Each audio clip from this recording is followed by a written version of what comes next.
What's up, ladies and gentlemen? My name is Connell. Welcome back to the channel, and we've got a ton of new parts for the E30, some of which I think you'll be pretty excited for. Alright, so over the past couple of days and weeks, I've been ordering a bunch of stuff for the E30.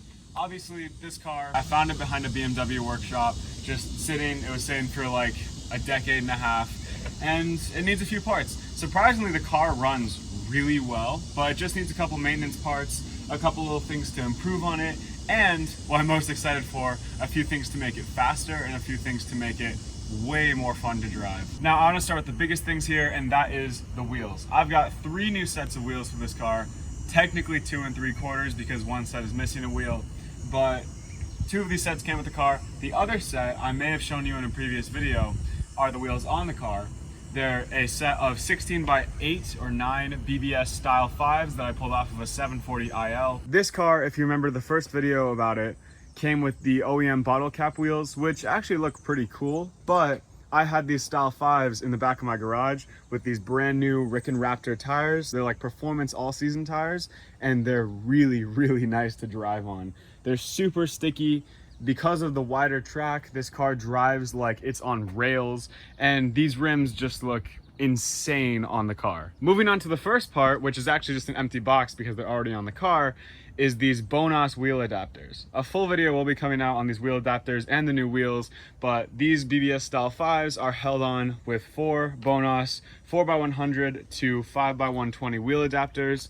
I got them for pretty cheap, new actually, and surprisingly, they were really nice shape. I actually really do recommend these Bonas wheel adapters if you need something like that. I think they make them for a lot of different cars, not just the E30. For how cheap they are, they're actually really, really nice condition. I've put maybe 150, maybe 200 miles on the car since putting these new wheels on, and the wheel adapters, I've had the wheels off. They haven't given up, they haven't worn down, the wheels still hold strong, and the car drives amazing despite its issues. This is just an empty box, like I said. The wheel adapter's already on the car, but they've got a 10-year warranty. They're made out of some really good materials, and they're pretty easy to install, to be completely honest. I'll leave a link in the description to these parts, but a full video will be coming out on these wheel spacers and these really cool wheels. Next up is this muffler. If you remember from my last video, I mentioned that I completely just cut the muffler off this car because it was bad, and it sounds pretty cool, but I got this Flowmaster muffler just so it's a little bit quieter and so it can actually pass inspection.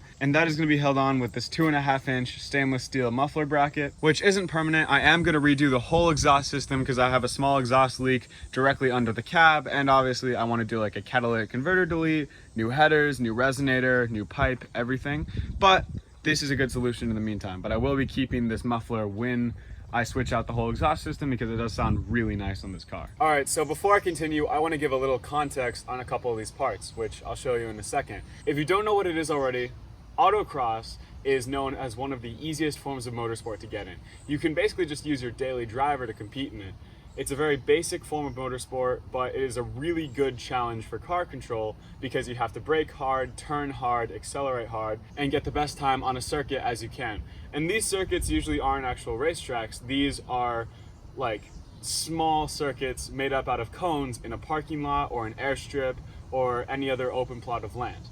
Another similar sport to this is rallycross, which I actually do kind of want to test this car out on, but I don't really want to take her out on the mud just because I don't want to get it rusted. That'll be for another car, which might be coming out soon. But this car is my daily driver, obviously, but I do want to use it in autocross. As you might know, I'm trying to get into racing, and I don't have a race car yet. So this is really my only vehicle to use to practice and learn with, and autocross is a great way to learn and a great way to start competing with other people. So you can improve times, improve your skill, and improve how well you know your car and cars in general. Now, obviously stock, this car isn't really built for racing. BMWs are great handling and great performing cars, even this one, but this is an economy spec E30 with barely 120 horsepower. It's light and it handles well, but it still needs a little bit of improvement. Which is why I got this next part that I'm about to show you, which is by far the coolest part in this pile, but also the smallest. This is a Turner Motorsports performance chip. This chip has been used in a couple cars, and it's specifically made for the ETA style engine, the same engine that I have in my car, which is the 2.7 liter economy engine, which barely makes 120 horsepower. But with this chip, It's supposed to give the car a 24 horsepower increase, 28 pound-feet of torque increase, and raise the rev limit to 5,300 RPM. The mechanical rev limit of these cars is about 5,500 RPM. I wouldn't really push it past 5, and I'm really not going to be pushing it to 5,300 because despite this chip's improvements and raising the rev limit, the max power is still going to be at 4,500 RPM. That's where the power band ends. So that's where I'm going to be shifting, that's where I'm going to be driving to, unless I'm really trying to haul ass, which even then it wouldn't make a huge difference. But while 24 horsepower doesn't seem like a lot, you have to remember this car is really light. Right now this car sits at about 2,400 pounds, I think. And for a little sedan, that's actually really light, and this engine is torquey as it is. With the power increase that this chip is going to give, this car is going to be a little monster. Combined with the fact that these tires are super sticky, even with stock suspension, this thing is going to fly. But with all that speed, you have to stop, especially when you're competing in autocross and every corner and every stop is super tight and super fast. And that is why I got these, a set of Duralast Gold brake pads for the front and rear, and new brake rotors for the rear. Unfortunately, my local auto parts store didn't have any front brake rotors in stock, but I went to go get these brakes a while ago, so hopefully today they'll have new front brake rotors and I can install them. As it stands, I've got new front brake rotors and stock original rear brakes. So today, if I have time, I'm also going to do up the rear brakes and brake rotors and maybe get new rotors for the front if I can find any. Obviously, this isn't like a super sticky performance brake pad or anything, but I think given the weight of the car and given that even with the increase in power, it's still not going to be traveling that fast, these are all I really need for now. In the future, I might upgrade to really sticky brakes and drilled and slotted rotors, etc. But I'll start with this. And obviously, you have to keep the engine healthy. So the next set of parts on the list, and this is a bunch of parts, so I'm just gonna go over all of them at once, is a full timing kit from either FCP Euro or Pelican parts. I can't remember. I'll leave the link in the description to all these parts that I got online.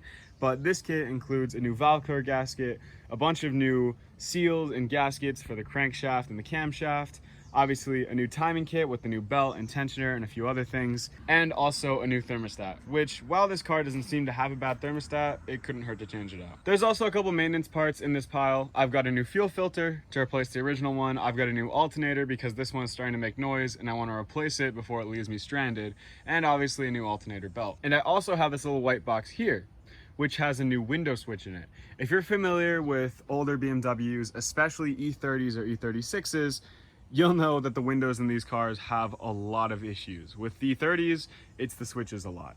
And in this car, the switch for the rear right window went out, so I took it out, and because I took it out and these switches are in series, all of the windows are out, which means it really sucks to drive this car in the heat, especially with no air conditioning. So today I'm gonna try and install this new window switch, get all the wiring working, get the windows working, and hopefully have a car with working windows for once. Almost done with the list. Right on top of this pile, I have a new seatbelt buckle. The seatbelt buckle in this car for the driver's side is worn out and sticky, so that's just a replacement for that. And if you're wondering what this big box is on the bottom, that is a fender roller. These tires are huge and they would fit the car really nicely, but because I have them on either 1/2 inch or 1 inch spacers, and because of how wide the tires are, because they're I think 8 inches, 7 or 8 inches, they hit the fenders a lot. Over every bump, you bottom out the rear on the edge of the fenders.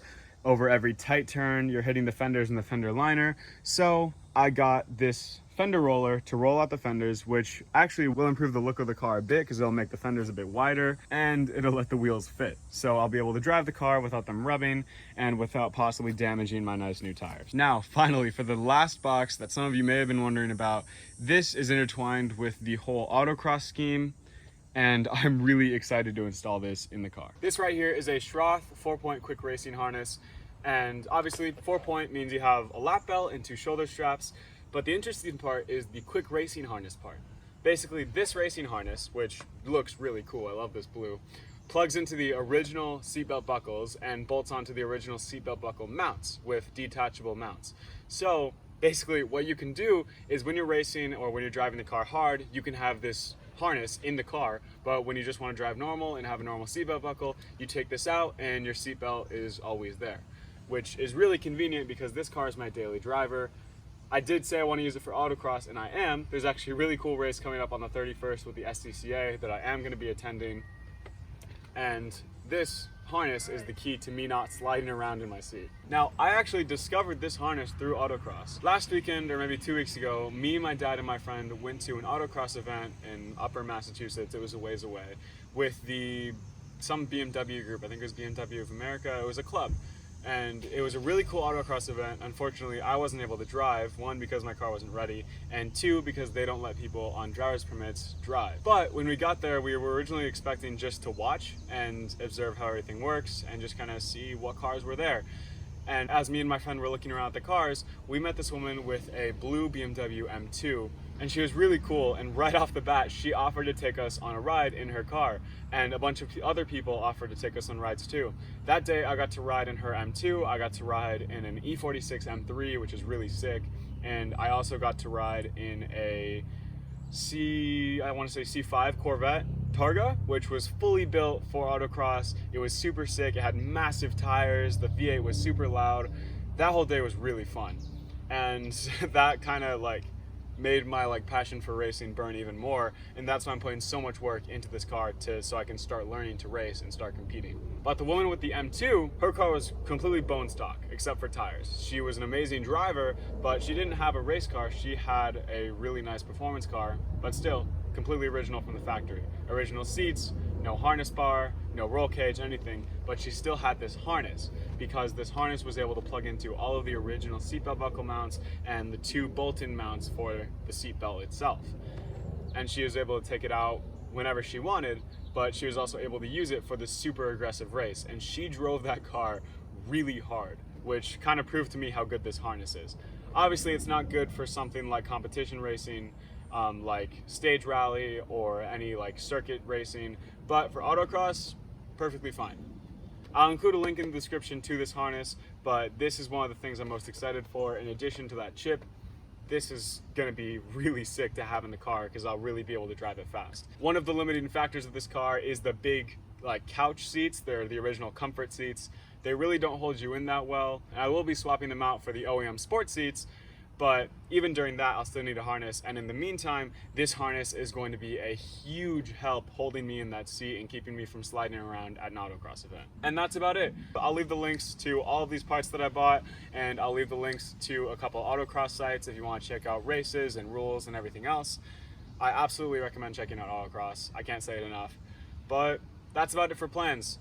All these parts, this isn't everything that I'm gonna put on the car. I have a lot more plans for this car. I'm gonna get suspension, bigger brakes, swap out the whole interior and reupholster everything. This is gonna be a really fun build, like I said in the last video, but this is the start of it. So definitely stick around so you can see all this stuff being installed. The first video coming out, I think I'm gonna do this harness, the chip, and a couple other things in the interior. This is gonna be really cool.